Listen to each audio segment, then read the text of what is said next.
रात काफी काली हो चुकी थी और गांव की गलियां बिल्कुल सुनसान हो चुकी। इधर उधर के घरों से आती आवाजें उस सन्नाटे को भर रही थीं। उधर ही गली के कोने पर बनी एक चाय की दुकान थी जो लालटेन की रोशनी में खुली थी।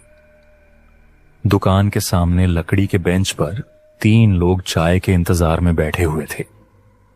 वे लोग आपस में बातें कर रहे थे।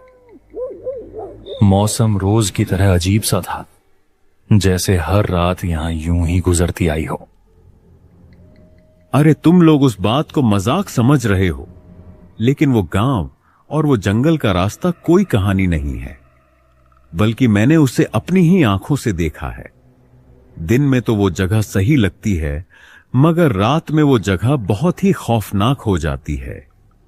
हाँ, और कहते हैं कि जो भी रात को उस जगह से गुजरा है वो खाली हाथ नहीं लौटा, फिर या तो बीमार पड़ गया या फिर कहीं गायब हो गया।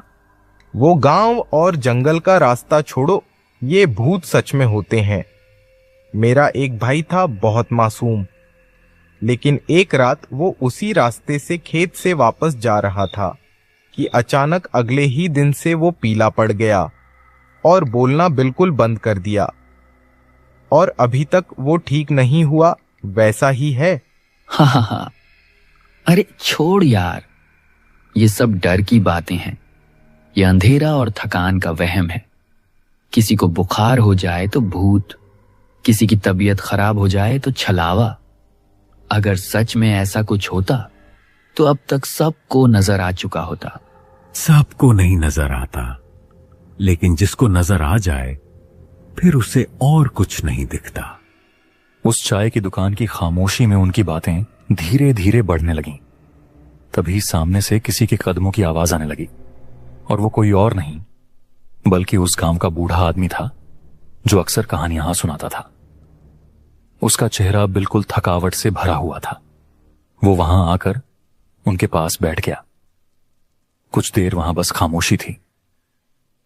अरे चाचा, आप आ गए। हम कब से आपका ही इंतजार कर रहे थे। अच्छा चलिए, अब कोई डरावनी सी कहानी सुना दीजिए ताकि इस चाय का मजा ही आ जाए। बेटा, आज रात सच में बहुत भारी है और मेरा रास्ता भी लंबा था। मैं तो कहता हूं कि आज छोड़ दो, लेकिन फिर भी अगर तुम लोगों को कहानी सुननी है तो मैं सुना देता हूं। हाँ चाचा, कोई बात नहीं। रात भरी है तो क्या हुआ, आप कहानी सुना दीजिए हमें। अच्छा चाचा, तो आप अपनी कहानी सुना रहे हैं ना, मतलब असली वाली कहानी? हाँ, ये मेरी कहानी है, असली वाली। मेरे साथ ही हुए थे। ये तो फिर बहुत अच्छी बात है। चलिए आप सुनाइए, हम सुन रहे हैं। ये बात हमारे पास वाले गांव के है। वो जो जंगल का रास्ता है उससे है। दिन में तो वो जगह बिल्कुल अच्छी लगती है, लेकिन जैसे ही रात होती है उसका रंग बदल जाता है। ये कहानी मेरे साथ ही सच में हुई है, कोई झूठ नहीं, बल्कि सब कुछ सच है इसमें। अच्छा, तो मतलब आज तो मजा आ जाएगा। जो भी हुआ है वो आपके साथ सच में हुआ है। फिर तो जल्दी से ये कहानी सुनाइए ना चाचा। थोड़ी देर खामोश रहने के बाद वो चाचा कहानी सुनाने लगते हैं और उधर दुकान वाला उनके लिए चाय तैयार करता है। अच्छा, आज मैं तुम लोगों को अपनी जवानी का किस्सा सुनाता हूं, जब मैं उस जंगल के रास्ते से गुजर रहा था। यह कहानी आज से तकरीबन 20 साल पहले की है, जब मैं जवान हुआ करता था। यह कहानी चलडोंगरी गांव की है। उस गांव में उस वक्त एक अनजान औरत रहने के लिए आई थी, जिसका नाम था सुंदरी। उसकी खूबसूरती इतनी ज्यादा थी कि जो भी उसे देखता तो कुछ देर के लिए बस देखता ही रह जाता। लेकिन गांव में उसकी खूबसूरती से ज्यादा चर्चा उसकी उम्र की होती थी। जिस उम्र में लोगों के चेहरे बूढ़े हो जाते हैं, उधर सुंदरी दिन ब दिन और जवान होती जा रही थी। धीरे धीरे पूरा गांव उसी की चर्चा में डूब गया था। अब इसी तरह एक दिन मैं किसी जरूरी काम से दूसरे गांव की तरफ निकला था और मैं उसी बदनाम रास्ते की तरफ जाने लगा, जिस रास्ते से लोग दिन में भी बहुत मुश्किल से गुजरते थे और रात को तो बहुत लोग मना करते थे, लेकिन मैं इन बातों पर ज्यादा यकीन नहीं करता था और बस चलता ही जा रहा था। लेकिन मुझे उस रात बहुत भारी सा महसूस हो रहा था। पेड़ों की शाखाएं अजीब तरह से हिल रही थीं और वो ठंडी हवा में जैसे कोई राज छुपा हुआ मेरा इंतजार कर रहा था। मेरे हर कदम पर मुझे ऐसा महसूस हो रहा था जैसे उस अंधेरे में कोई खौफनाक नजर मुझे देख रही हो, जैसे वो रास्ता किसी अगले शिकार के इंतजार में हो। अरे, ये रास्ता कितना डरावना लग रहा है। वैसे गांव के लोग तो इस रास्ते के बारे में बड़ी अजीब अजीब बातें करते हैं, लेकिन चलो क्या करें, अब तो मैं आ ही गया हूं। बस जल्दी से उस गांव पहुंच जाऊं। मैं चलते चलते बस अपनी मंजिल की तरफ जा रहा था, लेकिन तभी मैंने सामने देखा तो वही सुंदरी नाम की औरत मेरे सामने खड़ी थी। अरे सुंदरी, आप हैं। आपने तो मुझे डरा ही दिया। अरे, तो आप डर क्यों गए? मैं ही हूँ, इंसान हूँ, कोई जानवर तो नहीं। हाँ, नहीं, वो ये रात थोड़ी अजीब है आज, इसलिए। नहीं तो ये रात तो हमेशा एक ही तरह होती है, बस लोग ही इसकी बातें बढ़ा चढ़ा कर कहते हैं। गांव में लोग कहते हैं ना कि इस रात में इस रास्ते पर अजीब अजीब सी चीजें होती हैं, इसीलिए मैं थोड़ा डर गया। हर कहानी के पीछे कोई ना कोई वजह जरूर होती है, लेकिन हर कहानी सच भी नहीं होती साहब जी। अच्छा, हाँ, ये तो बताइए कि आप अकेले इतनी रात को इस रास्ते पर क्या कर रही थीं? क्या आप भी दूसरे गांव जा रही हैं? हाँ, मैं भी इस रात इसी गांव जा रही थी। मुझे कभी कभी रात की खामोशी में चलना अच्छा लगता है। लेकिन सुंदरी जी, मुझे तो यहाँ की खामोशी अजीब सी लग रही है, जैसे कोई हमें देख रहा हो। हाँ, कभी कभी हमें कोई देख रहा होता है, लेकिन हम अनजान होते हैं। अच्छा, अब अगर आप भी उसी गांव जा रही हैं तो हम साथ में चलेंगे। हाँ ठीक है, साथ में चलते हैं। रात लगातार गहरी होती जा रही थी और अब मेरा सफर अकेला नहीं था। मेरे साथ अब वो लड़की भी मेरे साथ जाने लगी। उस सुनसान रास्ते पर अंधेरा ऐसा फैला हुआ था जैसे काली चादर बिछी हो, और चारों तरफ ऐसा अंधेरा छाया हुआ था कि अपने पैरों की आहट भी सुनाई दे रही थी। चलते चलते मेरी नजर जमीन पर पड़ी तो मैंने देखा और महसूस किया कि मेरे अपने परछाई तो मुझे दिखाई दे रहे थे, लेकिन मेरे साथ चल रही उस औरत की परछाई दिखाई नहीं दे रही थी। ये बात मुझे बहुत अजीब लगी और मैं बहुत बेचैन हो गया, और अचानक मैं रुक गया और वहीं उसे देखने लगा। तभी वहां आसपास का माहौल अजीब सा भयावह होने लगा।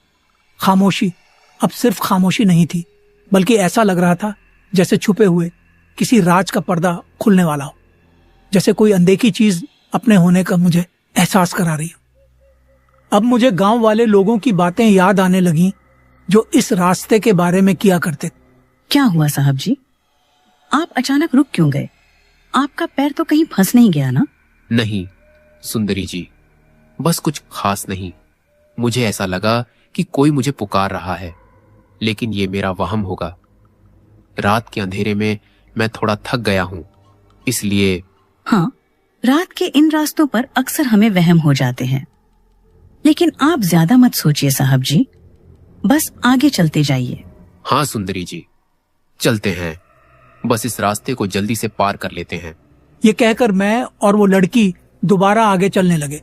मैंने उस बात को नजरअंदाज कर दिया। मुझे लगा कि ये थकावट की वजह से मेरा वहम होगा, लेकिन उस रात का सुनसान रास्ता, खामोशी और फिर गांव वालों की वो बातें मेरे मन में थोड़ा डर पैदा करने लगी। फिर भी मैंने गहरी सांस ली और बस उसके साथ आगे आगे चलने लगा। मैंने सोचा कि किसी वहम की वजह से अपने अंदर डर नहीं पैदा करूंगा, लेकिन कहें ना कहें मुझे थोड़ा डर भी लगने लगा। अरे सुंदरी जी, क्या आप थोड़ी रुक सकती हैं? मुझे प्यास लग रही है। आगे ही एक नदी है, अगर आप कहें तो वहां जाकर पानी पी लेते हैं, फिर आगे का सफर करते हैं। ठीक है साहब जी, मुझे भी अब प्यास लग रही है। हम दोनों ने अब थोड़ी आगे जाने के बाद सीधा नदी का रास्ता अपना लिया। मुझे बहुत ज्यादा प्यास लग रही थी, इसलिए हम नदी की तरफ बढ़े। वो जगह गांव वालों के लिए मशहूर थी। जो भी वहां से गुजरता वह या तो पानी पीने के लिए रुक जाता या आराम करने के लिए। हम दोनों नदी पहुंचे और झुककर पानी पीने लगे। लेकिन जो हुआ वह बहुत खौफनाक था। जब मैं पानी पीने वाला था तो मैंने देखा कि नदी में मुझे मेरे परछाई साफ नजर आ रहे थे, लेकिन उस लड़की के परछाई कहीं भी नहीं थे। पानी में सब कुछ दिख रहा था, लेकिन उसकी परछाई बस नहीं थी। यह नजारा देखकर मेरा दिल अंदर से डरने लगा। मेरे हाथ कांपने लगे और मुझे अब कुछ समझ नहीं आ रहा था कि जो मैं देख रहा हूं वो सच है या मेरे आंखों का धोखा। कुछ पल मैं बस पानी में ही देखता रहा। तभी सुंदरी ने कहा, आगे चलते हैं। तो हमने पानी पीकर आगे बढ़ना शुरू किया, लेकिन मेरे मन में एक डर बैठ चुका था। नदी से हम आगे बढ़ गए, लेकिन जो मैंने वहां देखा था वह मेरे दिमाग में बार बार आ रहा था। फिर मैं रुक गया। देखा तो वह लड़की वहां नहीं थी। मैंने इधर उधर नजर दौड़ाई, लेकिन वह कहीं नहीं दिखी। तब मैंने फिर उसे आवाज देना शुरू किया, अरे सुंदरी जी, आप कहाँ हैं? बाहर आइए। अगर आप मेरे साथ मजाक कर रही हैं तो ये मजाक बिल्कुल भी अच्छा नहीं है। अब जल्दी से बाहर आइए, वरना मैं अकेले ही चल जाऊंगा। मेरी आवाज पर वह बाहर नहीं आई। कुछ देर तक बस खामोशी थी। वह कहीं नहीं दिख रही थी। उधर सिर्फ खूंखार जानवरों की आवाजें आने लगीं। मैं आगे बढ़ने ही वाला था कि तभी पीछे से आवाज आई, क्या हुआ साहब जी, क्या आप डर गए? अरे, आप कहाँ चले गए थे? मैंने कितनी आवाजें लगाई, लेकिन आप तो कुछ नहीं कह रहे थे। और अब आप कहाँ से निकल आए? अरे, मैं तो बस इस जंगल में ही घूम रही थी। अच्छा, छोड़ो ये बात। आप पहले ये तो बताइए कि इस वक्त आप वैसे इस जंगल में क्या कर रहे थे? मतलब यहाँ तो अकेले कोई नहीं आता। अच्छा साहब जी, क्या आपको सच जानना है? तो फिर सुनिए, मैं यहाँ ऐसे ही नहीं आया। मैं तो अपना शिकार ढूंढने आया था। कौन सा शिकार? ये आप मजाक कर रहे हैं या क्या? मुझे डराने के लिए ऐसा कह रहे हैं ना? अरे अरे अरे अरे, डर तो अभी शुरुआत है, असली रात तो अभी बाकी है साहब जी। हाँ हाँ हाँ हाँ।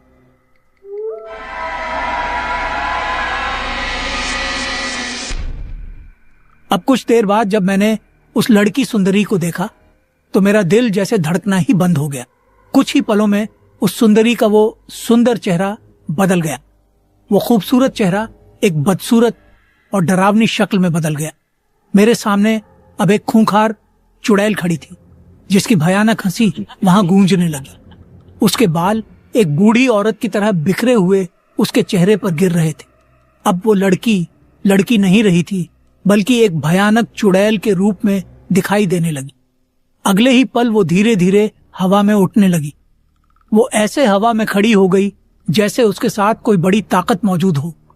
तभी मेरी नजर उसके पैरों पर गई तो उसके दोनों पैर उल्टे थे, जैसे किसी इंसान के नहीं बल्कि किसी छलावे के हों। मैं कुछ और समझ पाता उससे पहले ही उसने मुझ पर हमला कर दिया और मैं जमीन पर गिर गया। उस वक्त वो बस डरावनी हंसी हंस रही थी और मेरा जिस्म डर से बुरी तरह कांपने लगा। कौन हो तुम और तुम्हें क्या चाहिए? तुम तो अभी सुंदरी थी, ये अचानक चुड़ैल कैसे बन गई? मुझे जाने दो प्लीज, मुझे मत मारो। हाँ, मुझे कुछ खास नहीं चाहिए, बस तुम्हारा खून चाहिए। उससे मेरी प्यास बुझेगी। तुम जैसे जवान लोगों का खून मुझे जवान और जिंदा रखेगा। और तुमसे पहले भी मैं कई शिकार कर चुकी हूँ। नहीं, ऐसा मत करो। मैं किसी को कुछ नहीं बताऊंगा, लेकिन मुझे मत मारो। अब बहुत देर हो चुकी है साहब जी। इस रात का इंतजार मैं कब से कर रही थी और अब वो आज पूरी हो गई। मैंने उससे बहुत मिन्नतें की, लेकिन वो बस मुझ पर हंस रही थी। जमीन पर गिरने के बाद भी मैंने हिम्मत नहीं हारी। मैं डरा हुआ था, लेकिन मैंने जल्दी से वहां की मिट्टी उठाकर उसकी आंखों पर फेंक दी। वो गुस्से से चीखने लगी और तड़पने लगी, जैसे कुछ वक्त के लिए उसकी ताकत कमजोर पड़ गई हो। मैंने उसी मौके का फायदा उठाया और तेजी से भागने लगा। मेरा दिल तेजी से धड़क रहा था। ऐसा लग रहा था जैसे अभी हार्ट अटैक हो जाएगा। मेरे कदम बिना रुके बस आगे बढ़ते जा रहे थे। मेरे पीछे देखने की हिम्मत नहीं हो रही थी, लेकिन मुझे साफ महसूस हो रहा था कि मेरे पीछे वो खतरनाक चीज आ रही है।